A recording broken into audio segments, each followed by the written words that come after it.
Laten we voelen in mijn address. Ik vind het only for things is a fall. Nu dan voor te hebben dat. Ik ben ja niet eens zo'n dat. Man, weet maar je nog niet. Om vrienden te tappen voor arm om te hebben dat. Iya, ang effect ko nun, kayo, nag-revenue kasi alam mo na niloloko yung boss. Mga kapatid, magandang hapon po sa inyong lahat. Hindi pa po talaga ganap na humihinto ang pag-ulan dito sa amin. Naku, napakalakas pa rin ng pag-ulan. Kaya nga po, ang mga sasakyan na ginagawa ngayon namin ay talagang concentrated lang dito sa loob ng shop. Yung mga nasa labas, ayun, tignan nyo, dahil medyo huminto yung ulan, kaya nandun, nagkakalikot po yung mga staff natin doon. Tapos dito nga, merong bagong dating kagabi. Itong owner po na ito, galing ng Cavite. Ang may-ari po nito, si Ma'am Jean. No? Naku, marami pong sasakyan yun. Meron silang patrol, may Fortuner, may mga pick-up na mga magagandang klase. Nagtataka naman ako, bakit bumili pa ng owner type jeep itong sila Ma'am Jean na nandyan po sa Angeles, Pampanga. Ngayon mga kapatid, simulan ko po itong vlog ko po na ito dito po sa comment po ni So Weird Fans. Malamang sasamaan loob nyo rito. Kasi po, matindi yung banat sa akin ako naman po, lahat ng ginagawa ko, yung aking pagbablog, yung aking pagkwekwento, may kaakibat naman na katotohanan po yun. Hindi naman ako nagkwekwento lang na puro kasinungalingan. Kaya lang, itong si So Weird Pants, doon pa lang sa kanyang account name, So Weird, weirdo talaga po itong taon to. Ito po sabi niya, mga kapatid, pakinggan niyo po, kung tama po ba yung sinasabi niya, ito po. Boss, puro salita na lang naririnig ko sa vlog mo. Dapat ipakita mo din, boss, kung papaano mo gagawin. Mas okay yun kaysa puro salita, nakakaumay na. Yun. Nauumay na po siya sa boses ko dahil puro salita lang daw po ako. Puro daldal, parang ganun, katulad din ng ibang nambabash po sa akin. Kaya lang mga kapatid, sa dami po ng tao ko dito, ang staff po natin, ang mekaniko natin, kasama mga helper, umaabot po tayo ng 15 na mekaniko at helper. Ayan, tingnan nyo, nandun, wala halos ginagawa karamihan. Ayun, no? Kasi nga po, inuulan kami at binabagyo at karamihan naman ng mga trabaho, halos tapos na. Kaya ngayon, yung mga staff natin, parang ganun, wala din po silang ginagawa. Kung marunong lang mag-vlog yan, baka nag-vlog na rin po Kaya po ako, yung mga itinuturo ko sa mga tauhan po namin dito, sa mga mekaniko namin dito, hindi na pong kailangan na ako pa ang maghawak nun. Ako pa ang gumawa. Kaya nga po, nagagalit ako sa kanila kapag sila ay sumasablay o kaya naman hindi nagre-report sa akin. So, iyon po yung dahilan kung bakit hindi ko naman kailangan ng ipakita na ako pa yung nasa ilalim, ako pa yung nagpipihit ng mga tornilyo. Alam niyo po mga kapatid, kapag nakikita ko ng mga mekaniko ko dito na ganun ang ginagawa, inaawat ako. Ayaw nilang ako pa yung iilalim doon. Bakit? Matanda na po ang inyong likod, 58 years old na po Hanggat maaari nga, babyhin ako ng mga staff namin dito. Kapag ka nakitang pagod na pagod ako, aalukin ako ng tubig o kaya kape. Kasi po, ang gusto nila, tumagal ang buhay ko. Para po itong Autorans ay magtagal din. Di po ba? Kasi pag ako namatay, wala na rin yung Autorans. Di ba? Kaya hanggat maaari, ayaw nilang mapapagod ako. Ayaw nilang baka mamaya mabagsakan pa ako ng sasakyan dahil sumusuot ako sa ilalim. Yun ang iniingatan po nila sa akin. Ngayon, ito mga kapatid, yung sinasabi nito na, boss, puro salita na lang naririnig ko sa vlog mo, So Weird Pants, kung maaari lang din sana, huwag ka na lang manood po ng vlog ko para hindi ka na masusuya or maaasar o maiinis doon sa mga pinapakita ko at sinasabi ko sa vlog. Sabi mo, nakakaumay na. Sa totoo lang, napakasinungaling mo. Paano ka mauumay? Hindi naman ako pagkain.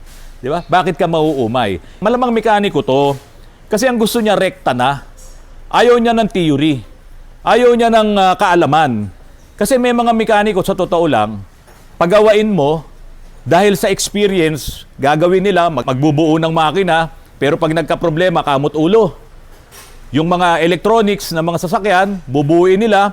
Pagka hindi matanggal yung check engine, kapag may ibang pyesa na electronics na sira, wala na. Tatawag na, call a friend na kasi hindi na nila alam kung anong gagawin. Yan po, yung mga mekaniko na katulad nitong So Weird Pants. Tingnan nyo po yung account niya, pasukin nyo po at makikita nyo talaga kung ano yung mukha niya. I-click nyo lang po yung kanyang account, makikita nyo po kung ano itsura niya.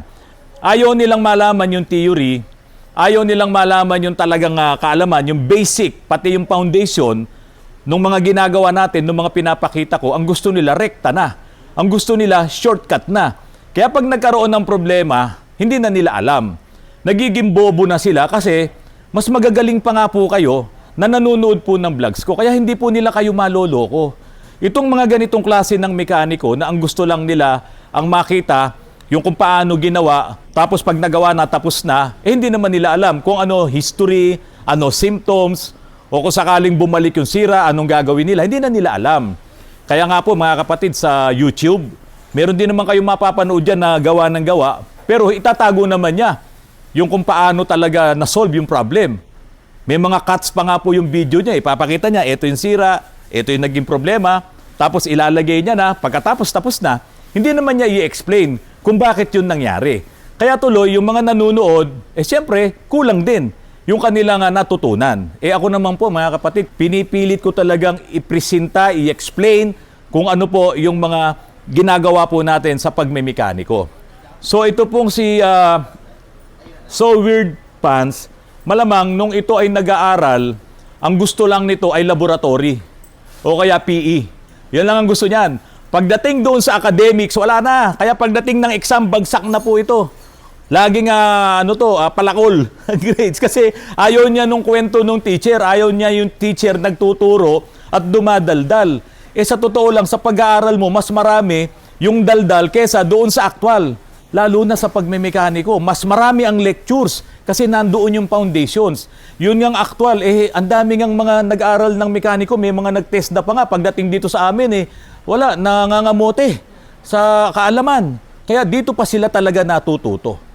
So, yung mga sinasabi natin, yung mga dinadaldal ko dito, kayo po ngayon na magsabi sa akin na mga subscribers ko at nanonood sa akin, wala po ba kayong napupulot?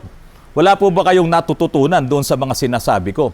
Kasi hindi na nga po ito English Pero wala pong putol, walang nakatago. Kapag inexplain ko ang isang bagay, hindi man siya kumpletong-kumpleto dahil napakaraming detalye, pero sigurado, matutumbok ko kung ano yung gusto kong sabihin. Dagdagan nyo pa yung mga dapat kong sabihin kay So Weird Pants po na ito. Kung yung bang pinagsasasabi niya sa akin na ako'y nakakaumay na, ay okay daw po na wag na lang daw ako magsasalita. Pwede ba yun? Halimbawa, magpapakita ko ng isang ginagawa ko, walang salita dahil nauumay na siya sa boses ko. Tama ba yun? Di ba? Parang may something siya, no? Ngayon, ito mga kapatid. Kanina po, dito sa Autorans, mayroong dalawang mekaniko na pumunta dito sa akin. At isinusumbong nila yung kanilang mga amo dahil unang-una, doon sa usapan nila na hindi natupad na kailangan meron silang porsyento sa mga ginagawa nila. At ito pa, ang sinabi nila mga kapatid, mandaraya daw numero 1 yung kanilang mga boss. Malaking talyer po ito, mas malaki pa nga daw dito sa amin kasi 1,000 square meters daw po yung talyer nila. Pero mga kapatid, ikinuwento nitong dalawang mekaniko na to, hindi ko na lang papakita ang kanilang mukha at iba black and white ko ang video kasi nga po baka makilala nitong mga sinasabi nila, isinusumbong nila na itong mga amo nila na to, ni-repair lang, sumingil lang 100,000 doon sa kanilang customer. At marami silang back job kasi nga po, puro remedyo lang at napakalakas maningil. Ito po, kapiraso lang yung iparirinig ko sa inyo para naman baka mamaya maka-encounter nyo. No? Itong shop na to, dito sa lugar namin, mag-isip-isip po kayo kung ganito po ang ginawa nila. Laten vi få dem någon adress. Det finns det. Och det får en sista far. Nu man får till det gaff. Jag menar, jag vet inte som dans. Plan, vet man ju något. Om för inte tappa för man till det vi tar. Yun nga, ang epekto nun, kayo, nag-ganyan kasi alam mo na ganyan loloko yung boss. Bigla fanga på mig. Nej, fan på det. Han på det till att man tusen. Då sitter han till tappan bilen man som bilen. Alam nyo mga kapatid, dito sa Autorans, ni minsan hindi po namin ginawa yan. Yung manloko ng trabaho, manloko ng aming mga customer. At sigurado naman po kasi karamihan po yan, subscribers po namin. Yun na lang pong Fortuner po na yan. Ayan, oh. Yan po yung dapat ipapaayos na namin, yung kanyang high pressure pump, pati mga injectors dahil nga ang problema nito ay ayaw umistart, walang lumalabas doon sa high pressure pump. Yung pala, wala lang diesel. Ngayon, binaba namin ang tangke wala pong problema yung floater. Tama yung sinasabi po ng mga nag-comment dito na sakit nga daw po ng Fortuner na nasisira yung kanyang panel gauge, yung kanyang cluster. Kaya po yung cluster nito, kami na rin po ang mag-aayos at ibababa na rin po namin ang cluster. Hindi ko ginawang manloko kahit pa yung may-ari nito ay nasa abroad at sinabi ko na rin kay TJ, yung nagdala ni dito, yung bayaw niya, na may problema doon sa high pressure pump. Pero nung nakita nga namin na wala lang pala talagang diesel, dahil sabi naman ni TJ, meron daw diesel, kasi nga yung sa kanyang cluster ay meron pang lamang 1/4, kaya po nalito lahat. Pero hindi ako gumawa ng paraan para manloko dito sa mga tao na to. Ito po napakinggan nyo, itong napanood nyo, mga kapatid, ng loko. Nasira yung kinakapitan ng torque converter, nabaak yun. So ang ginawa nila, ibinabalang nila, winelding lang, tapos ibinalik, naningil lang 100,000. O di ba? Kaya ngayon, itong mga tauhan nila, nabibisit kasi hindi sila tapat. Hindi sila mabuting tao. Mandaraya sila. Kumita lang ng malaking pera, lolokohin na nila yung trabaho nila. Diba, mga kapatid, ito, yung si So Weird Fans, baka isa ka sa ganito. Kasi ang gusto mo, rektahan. Ayaw mong maunawaan ng ibang tao yung mga kaalaman mo na rin na kaunti pa lang. Diba? Tingnan nyo mga kapatid. Yung mga ganyan na mandaraya, na iiwanan mo ang sasakyan mo, dahil sa buong akala mo, aayusin nila at hindi sila mandaraya, ang kabaligtaran pala nun, hindi naman pinalitan yung piyesang nasira. Kaya nga dito, kung ang pag-uusapan, transmission, pumunta kayo rito, bantayan nyo, nandun kila Charlie. Pag mechanical, engine, pumunta kayo rito, bantayan nyo. At makikita nyo na kung ano yung ginagawa namin at ibini-video ko pa. Ito nga kila Ma'am Jeannie, kila Ma'am Jean. Itong owner na to, mga kapatid, huwag niyong pagtatawanan to, kahit ito'y lumang owner na, alam nyo ba, na yung may-ari nito, sasabihin natin talagang mayaman, mga milyonaryo. Kasi diyan po sa Angeles, diyan sa Pampanga, ang mga sasakyan nila talagang nagagandahan, sineservisan ko, ginagawa ko dito, pinapadala po nila dito. Ngayon, ito binili nila, hindi ko alam kung sila pa gagamit kasi medyo senior na rin po yung asawa ni Ma'am Jean. Hindi niya gagamitin ito dahil napakatigas ng manibela nito. Sobrang tigas. Yung ganitong owner ko, ginawa kong pa electric power steering. Kaya yun, malambot kahit na ganito rin ang itsura niya. Kaya lang, mga kapatid, ang sinasabi ko nga sa inyo, ang importante, yung tiwala nung mga nagpapagawa. Itong dalawang mekaniko na lumapit sa akin at nagtatanong nga kung pwede ko daw silang tanggapin bilang mekaniko. Sabi ko, sa ngayon, puno pa tayo. Maghintay kayo kapag nagkaroon na tayo ng expansion kasi nga naghahanap talaga ako ng malaking lote para mapagsama-sama ko na dahil hiwa-hiwalay. Si paring Charlie nandoon, tapos yung Autorans 2, nandoon yung fabrication, saka painting. Tapos meron pa tayong parking doon. So 4 na dito sa Antipolo, meron pang kainta. So gusto ko pagsama-samahin na lahat. Para lahat ng ginagawa namin dito, pagdating ng customer, makikita nila yung mga trabaho at bawal po talaga dito ang mga manloloko. So yung dalawang mekaniko na pumunta sa akin, tiis-tiis lang. Pero ang masasabi ko sa inyo, kung meron kayong malilipatan pansamantala muna ng trabaho, umalis kayo dyan sa amo nyo na manloloko. Kayo na mismo ang nagsabi sa akin na hindi lang yung particular na kwento nyo na yan, meron pang iba, puro back job. Ang problema nyo nga, kayo ang isinusuong doon sa mga ganong trabaho, tapos nagagalit na raw yung mga customers, ang gawin nyo na lang, maghanap na muna kayo ng ibang malilipatan. Dito kasi sa amin, hindi pa tayo ready na tumanggap ng mga bagong mekaniko dahil ang dami po ng mekaniko ni Autorans. Ang problema ko po kasi pwesto. Kapag lumaki na po ang pwesto, lumaki itong ating nirerentahan, walang problema, magdadagdag po talaga tayo ng tao para mas marami tayong matulungan na mga katulad nyo na mga mababait na mekaniko. Kaya para sa iyo, So Weird Fans, alam ko manunood ka pa na marami kong mga vlogs, wala namang problema. Kung maumay ka o mainis ka, sige lang, gawin mo lang at sabihin mo lang lahat ng gusto mong sabihin. Pero ito naman ang masasabi ko sa iyo, mas advantage sa mekaniko, yung alam yung foundation, yung alam yung theory, yung marunong magbasa ng Ingles at umintindi ng Ingles. Kasi baka mamaya, Tagalog na nga yung sinasabi ko, hindi mo makita sa Google.